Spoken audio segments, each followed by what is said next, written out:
Sugar B P ಬಂದಿರೋ ಪೇಷಂಟ್ಸ್ಗಳು ನನ್ನ professional ಹಿಸ್ಟ್ರಿಲಿ ಇದುವರೆಗೂ ಯಾರಿಗೂ ಜೀವ ಹಾನಿಯಾಗಿಲ್ಲ. ಯಾರಿಗೆ ತೊಂದರೆ ಆಗಿದೆಯಪ್ಪ ಅಂದರೆ ಕರೆಕ್ಟಾಗಿ ಶುಗರ್ ಬಿ ಪಿನ ಮ್ಯಾನೇಜ್ ಮಾಡ್ದಲ್ಲೇ ಅಥವಾ ಅದ್ರ ಕಾಂಪ್ಲಿಕೇಶನ್ಸ್ ಮುಂದೆ ತೊಂದರೆ ಆಗಿದೆ ಅಂತ ಬಿಟ್ಟರೆ ಯಾವುದೇ ಕಾರಣಕ್ಕೆ ಶುಗರ್ ಬಿ ಪಿ ಪೇಷಂಟ್ಗಳು ಬೇರೆಯವ್ರ ಥರ 100 ಕಾಲ ಆರಾಮಾಗಿರ್ಬೋದು. ನಿಮಗೆ 4 ಟಿಪ್ಸ್ ಕೊಡ್ತೀನಿ ನಾನು, ಸಿಂಪಲ್ ಆಗಿರ್ತಕ್ಕಂಥವು, ಕರೆಕ್ಟಾಗಿ ಕೇಳಿಸ್ಕೊಳ್ಳಿ. ಎ ಅಂದರೆ ಏನಪ್ಪ ಅಂತ ಅಂದರೆ ನಿಮ್ಮ HbA1c ಯಾವಾಗಿದ್ರೂ 7 ಕೆಳಗಡೆ ಇರಬೇಕು, 1.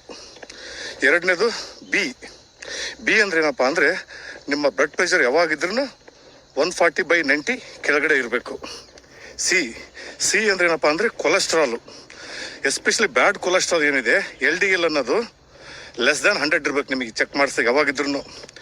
ಇನ್ ಕೇಸ್ ನಿಮ್ಮ ಫ್ಯಾಮಿಲಿ ಇಷ್ಟ ಏನಾದರೂ ಸ್ಟ್ರೋಕು ಅಥವಾ ಹಾರ್ಟ್ ಅಟ್ಯಾಕ್ ಅಂತ ಏನಾದರೂ ಇದ್ದರೆ ಲೆಸ್ ದ್ಯಾನ್ 70 ಇದ್ದರೆ ತುಂಬ ಒಳ್ಳೆಯದು.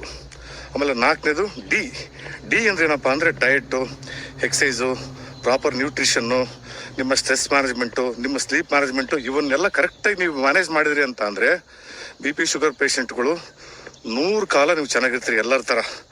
ಆಮೇಲೆ ಮನೆ ಒಳಗಡೆ ಏನೇನೋ ಮಂತ್ರ ಮಾಡ್ತೀವಿ ನಾವು ಬೆಳಗ್ಗೆ ಎದ್ದ ತಕ್ಷಣ ದೇವಸ್ಥಾನದಲ್ಲಿ ಅಥವಾ ನಮ್ಮ ಪೂಜೆ ಗೃಹದಲ್ಲಿ.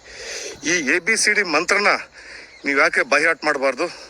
ಬೈಹಾಟ್ ಮಾಡ್ಕೊಂಡು ನಿಮ್ಮ ಜೀವನದಲ್ಲಿ ಯಾಕೆ ಅಳವಡಿಸ್ಕೋಬಾರ್ದು? ನೀವು ಇದನ್ನು ಅಳವಡಿಸ್ಕೊಂಡ್ರಿ ಅಂತ ಅಂದರೆ